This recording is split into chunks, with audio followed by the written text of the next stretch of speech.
Bonjour à toutes et à tous, vous écoutez Point d'orgue sur Radio CHU. Aujourd'hui, j'ai le plaisir de recevoir le trio vocal Les Filles du 3e, Clara Colony, Charlotte Lasnier et Clara Lopez. Bonjour à toutes les trois. Bonjour. Et merci d'avoir accepté notre invitation. En quelques mots d'abord, comment vous définiriez votre musique ? Alors donc nous c'est Les Filles du 3e et on fait de la chanson française, on s'inscrit vraiment dans ce domaine-là, mais swing. Avec quelques notes de jazz. Ah ouais, vraiment avec une inspiration jazz. Alors vous composez, on en parlera tout à l'heure en fin d'émission, mais vous faites aussi des reprises, beaucoup de reprises. Comment vous choisissez les chansons que vous reprenez ? Alors, on va privilégier le sens et ce qu'elle raconte. On va dire que notre set, il est beaucoup axé sur la femme en général. Et on a beaucoup de chansons d'hommes, du coup, qui parlent des femmes. Oui. Mais le fait de les porter avec une voix de femme, ça leur donne un sens autre qui, je pense, est plutôt intéressant. Puis en général, oui, c'est des chansons qu'on apprécie depuis longtemps, depuis notre enfance. Et du coup, on les emmène une par une, on les propose et on les fait écouter. On se dit, tiens, ça serait pas mal à 3 voix, celle-ci, en écoutant le texte, etc. Puis il y a aussi ce truc de aussi défendre le côté vieux répertoire de la chanson française, puisqu'on reprend des artistes comme Brassens, du Gainsbourg. Ouais. Mais un élément fort de votre identité musicale, c'est la polyphonie. Vous chantez à plusieurs voix. Comment on arrange du Brassens, du Gainsbourg, comment on arrange ça pour 3 voix de femmes ? C'est une bonne question, ça peut être un peu compliqué parfois pour une des chansons de Brassens qu'on reprend d'ailleurs qui est 95 fois sur 100. Ça a été compliqué parce que évidemment c'est pas les mêmes tessitures entre les voix d'hommes et les voix de femmes, donc il faut tout remanier. Une fois en général il y en a une de nous 3 qui prend le lead, qui prend vraiment le chant de base. On essaie de voir dans quelle tessiture elle peut être à l'aise, et ensuite on harmonise en fonction de la tessiture choisie. Et comment ça se passe ? Ce sont des arrangements écrits ou vous faites tout à l'oreille et par cœur ? Pour sans se mentir, on va dire qu'on fait pratiquement tout à l'oreille. C'est beaucoup beaucoup d'improvisation sur le lead aussi qui viennent et on valide ça ensemble. En général, on se sert quand même d'un soutien harmonique au piano. On cherche les accords au piano, et à partir de la base harmonique qui est déjà écrite sur le morceau, on essaie de composer ou de transformer un peu les accords, d'enrichir les accords. Ça prend, j'imagine, d'harmoniser une mélodie. Vous avez appris où ? Comment ? Avec qui ? Je veux tout savoir. Alors, on a fait 3 ans de licence de chansons françaises, jazz et musique actuelle, pour être très précise. Tout à fait. Et après, nous, on avait déjà un petit bagage musical quand même, toutes les 3. On a fait du solfège dans notre enfance, etc. Et du coup, c'était plutôt axé aussi musique actuelle, jazz, etc. Donc, on a pu développer un petit peu ce solfège et le mettre à profit. Du coup, pour nos compositions, on a commencé à écrire et à arranger pendant cette formation. Du coup, on a appris aussi à comprendre ce qu'on était en train de faire quand on crée différentes voix, etc. quoi. Parce qu'il y a aussi le fait que Charlotte, elle a fait beaucoup de chorale aussi plus jeune, avant de faire la licence et tout ça. Et donc la chorale, c'est beaucoup de l'arrangement polyphonique. Et même si on avait toutes les 3 notre oreille et notre bagage musical chacune, je trouve que c'est quand même elle qui a, dans un premier temps, drivé ces arrangements polyphoniques. Et après, la licence a surtout permis de comprendre ce qu'on entendait. Ouais, voilà. Au niveau de notre formation, c'est vraiment ça qui a aidé, en fait, d'avoir un cadre en chanson française, vraiment comment on peut harmoniser une chanson à 3 voix, à plusieurs voix. On avait vraiment ça dans notre formation. Ouais. Vous êtes toujours d'accord sur les chansons que vous choisissez de chanter ? Ou des fois, il y a des... On est un peu obligé d'insister. Si, sinon il y a du changement dans le temps où on se dit, bon, celle-là, peut-être qu'elle a plus beaucoup de sens. On a mis aussi du temps à comprendre ce vers quoi on allait, en fait, parce qu'on a un peu fait la liste de toutes nos chansons, reprises, compositions. On a dit, bon, ça parle de femmes, bon, ça parle de femmes, bon, ça parle de femmes. Bon. Donc, finalement, on s'est dit, on a enlevé celle qui parlait plus des femmes aussi, et on a continué dans cette voie-là, mais en général, oui, on est toujours d'accord sur ce qu'on se propose. Est-ce que vous avez des modèles dans le domaine de la polyphonie ? Oui, on n'a pas forcément les mêmes modèles. C'est vrai qu'il y a tout. Moi personnellement, il y a toute la tradition du chant polyphonique à travers les frères Jacques que m'a transmis mon père, qui était un quatuor très célèbre au début du siècle, et où il y avait un gros travail de polyphonie, un gros travail sur le sens des paroles aussi. Donc ça, c'est un gros bagage de base, oui. Et le jeu de scène aussi. Ouais, et par rapport au jeu de scène aussi, qui a. Ouais, on reviendra dessus, vu que vous utilisez beaucoup aussi dans vos concerts. Oui. Et Clara, du coup. Moi, bizarrement. Un peu moins. Mais non, si, mais ça passait par la chanson américaine en fait. Ça va plus être du Crosby, Stills and Nash par exemple. Et en même temps, du côté de ma mère, j'avais tout ce côté chanson française. Du coup, je pense que au fil du temps, les deux se sont mis ensemble en fait. Et Clara? Moi, pareil, j'ai un gros bagage du répertoire français que j'ai reçu de mes parents. On a une grosse fan de Georges Brassens, il faut le dire. Il y a un petit tatouage par ici. Ne dévoilez pas mes secrets. Non, mais moi, j'ai cet amour-là pour la langue française qui est vraiment que j'ai reçu de mes parents.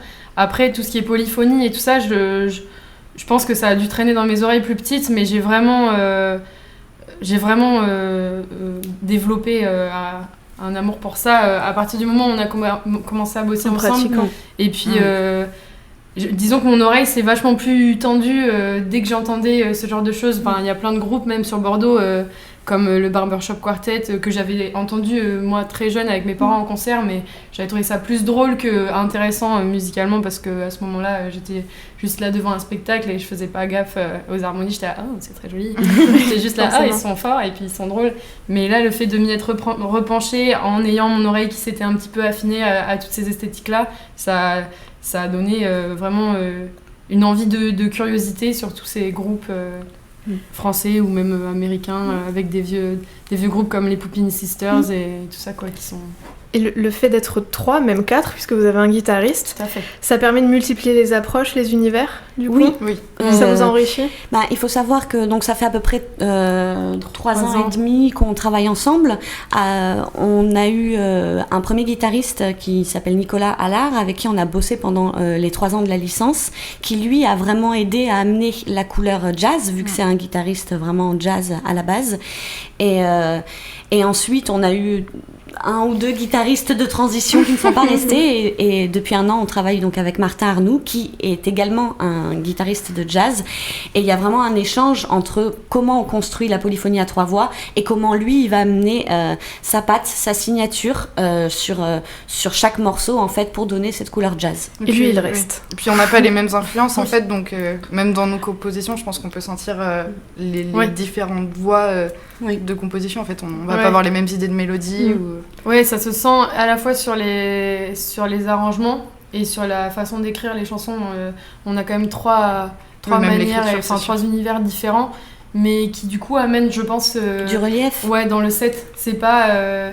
ça va pas être tout de la même couleur. Je pense qu'on a un son à 3 voix avec la guitare qui fait que c'est liant sur toute le... On a 1h15 de concert à peu près, qui sont les éléments liants, je pense.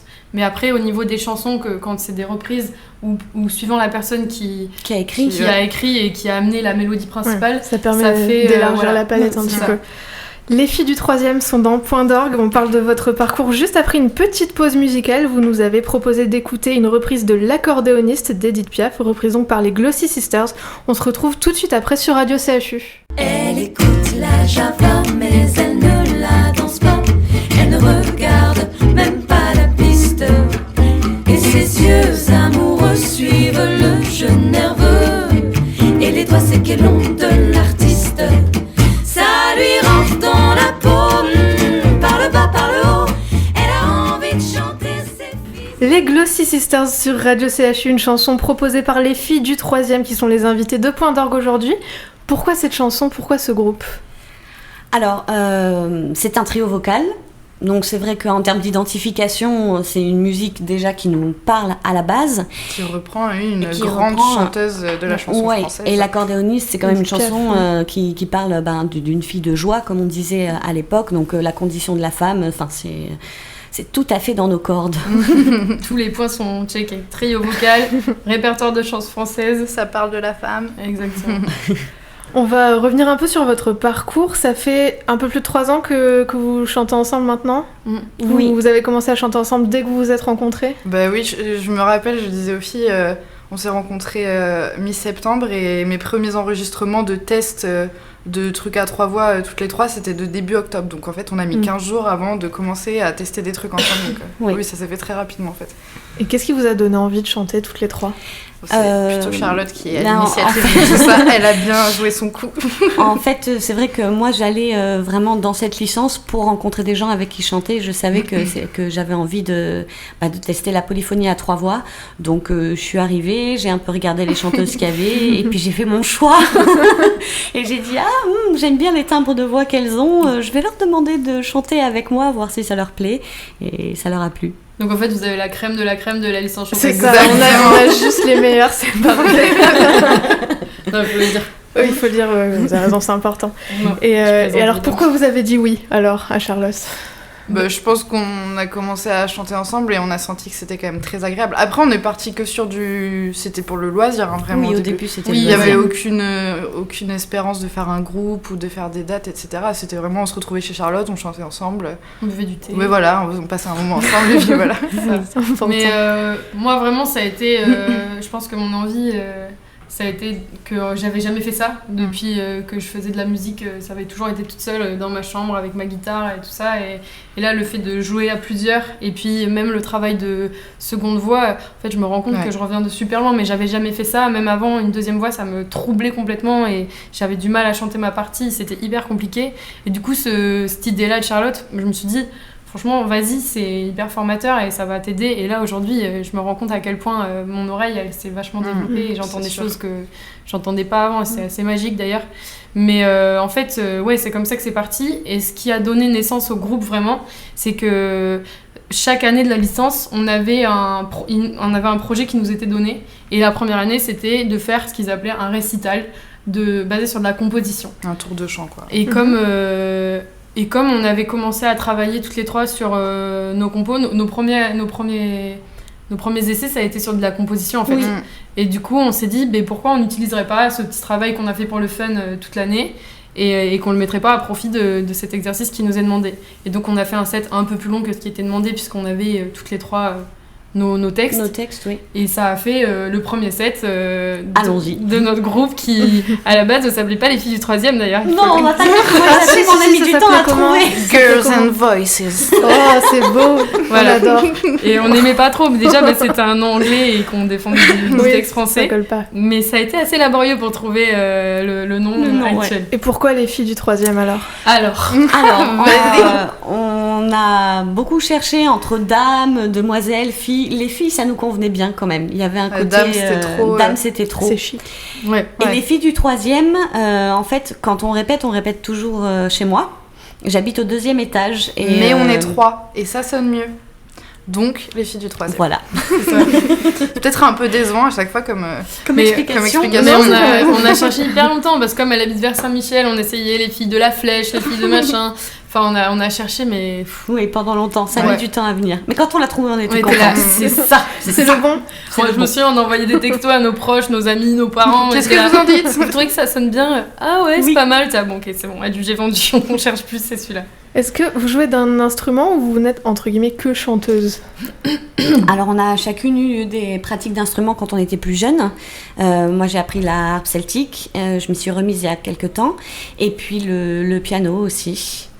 Pour ma part. Vas-y, je t'en prie. Moi, j'ai fait du piano quand j'étais plus jeune, mais j'ai un peu tout oublié. Désolée Céline si tu m'écoutes. Mais après, j'ai commencé la guitare toute seule, comme beaucoup de jeunes à 14-15 ans, dans ma phase d'ado rebelle. Et c'est là que j'ai commencé à chanter un petit peu en même temps pour aller avec la guitare. Mais j'avoue que depuis qu'on a croisé la route de très bons guitaristes jazz... J'ai un peu tendance à délaisser l'instrument, mais j'ai prévu de m'y remettre bientôt. Et moi, j'ai fait une dizaine d'années de piano classique, en fait. Donc, que tu pratiques toujours ? Que je pratique, oui, pour le plaisir, toute seule, voilà. On va marquer une deuxième pause musicale. Vous nous avez proposé d'écouter une reprise de Jardin d'hiver, une chanson d'Henri Salvador, reprise par Stacy Kent. On se retrouve juste après sur Radio CHU. Je voudrais le soleil vert, des dentelles et des théières, des photos de peau de mer dans mon jardin d'hiver. Stacy Kent qui reprend Jardin d'hiver d'Henri Salvador sur Radio CHU, une chanson proposée par les invités de Point d'orgue, les filles du 3e. Pourquoi avoir choisi cette chanson ? Oh, Stacy Kent. On adore Stacy Kent. C'est le coup de cœur quand même. Il y a quelques chanteuses de jazz qui marquent et où elles ont des timbres de voix et un univers qu'elles développent en fait qui nous touche beaucoup dans le jazz. Elle reprend beaucoup de chansons françaises en Ouais. fait. Et c'est toujours très très agréable de voir. Et puis elle les remodèle vraiment quoi, les chansons françaises. Il y a tout un. Elles sont c'est plus la même chanson en fait une fois qu'elle l'a reprise. Donc, Vous pourriez la reprendre, Jardin d'hiver ? On y a pensé à une période. Il y a Ouais. un moment, comme toi tu l'as chanté. Ouais, mais moi je pense qu'elle aurait pas trop de pertinence dans notre set. Oui, par rapport à la femme, etc. C'est vrai que là, elle a un peu, les paroles ont un peu moins de. Elle est plus jolie qu'intéressante dans ce qu'elle défend en termes de texte. Enfin, moi j'adore. Donc, pour votre Mais pour domaine à vous. Ouais. pour notre travail de set. On va parler un peu de vos compositions maintenant. Comment on compose quand on est 4 ? Alors, déjà chacune, Martin, déjà 3, 4. Allez, 3. Martin n'écrit pas déjà. C'est ça. Alors 3, c'est déjà pas mal. Bah, c'est un peu chacune dans notre coin en vrai, Ouais. puisqu'on a chacune notre patte d'écriture, je pense. Et après, on a fait quand même une chanson qu'on a écrite toutes les trois en même commun. temps. On a Ouais. fait un petit essai où ça a plutôt bien marché. Ouais, comment ça s'est passé ? Comment vous avez procédé ? Le truc, c'est un peu long C'est un peu long, ouais. à 3 en fait, parce que le temps d'être d'accord, le temps de mettre toutes nos 3 pattes en commun aussi et d'être d'accord sur ce qu'on est en train de raconter, c'est un peu long, mais. Moi je suis pas d'accord avec ça. Ah ouais. Non. T'es pas d'accord? Non, je suis pas d'accord. Moi, après, c'est parce que mon écriture toute seule, je tourne beaucoup en rond dans ma tête et je me demande qu'est-ce qui est bien, qu'est-ce qui l'est pas. Le fait d'écrire à plusieurs, comme il y a de l'interaction, tranche plus vite. je trouve que j'arrive plus rapidement à prendre des décisions. Il y a plusieurs idées qui sont C'est proposées, vrai. donc on voit vite laquelle est la mieux et donc dans quel sens on va. Mm. Moi, quand je suis toute seule, j'ai beaucoup de mal à me dire bon, est-ce que je pars dans ce sens-là ? En même temps, je pourrais partir dans celui-là. Et du coup, des fois, je perds vachement de temps à hésiter. Alors que quand il y a de l'interaction, j'ai plus tendance à dire non, ça, c'était pas une bonne idée. Ça, il y a un truc, on se rapproche plus de ça et on va vers là. Et je trouve ça plus simple, quoi. Et ça n'est pas trop difficile de faire des concessions, de laisser tomber une idée qui nous plaisait au début Toujours. Oui, ça fait là sur la chanson qu'on a écrite en commun toutes les trois. Oui, c'est pour ça, moi, je trouve que ça a mis du temps à être fait dans le sens où les propositions ça veut dire accepter les propositions de l'autre aussi et ne pas penser que à sa façon de faire à soi. Alors que quand on écrit toute seule, c'est juste chacune son avis, on pond ce qu'on a envie de pondre et puis voilà. Comment elle s'appelle cette chanson ? Suzanne. Suzanne. Après, je pense qu'aussi, moi, je l'ai mieux vécu cette coécriture parce que c'est une chanson qui est plus dans l'esprit de ma façon d'écrire. Donc, voilà, je pense qu'il y a eu plus de temps à se dire qu'il allait falloir qu'on accepte ce qu'on est en train de chanter, tu vois, de vraiment l'interpréter. Ouais, c'est un truc qui, naturellement, on l'aurait pas fait, quoi, toute seule. C'est ça. En fait, il faut savoir que cette chanson, on l'a faite parce que ça a été un exercice qui nous a été donné aussi.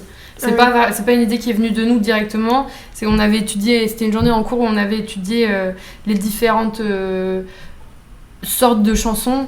Comme il y avait la chanson paillarde, la chanson de marin, la chanson de marin, la chanson patriotique. Enfin, il y avait plein de choses comme ça. Et on a choisi la chanson paillarde. Il fallait choisir un genre et le faire. Et du coup, on s'est dit que la chanson paillarde, c'était assez drôle. Qu'est-ce qui revient dans la chanson paillarde ?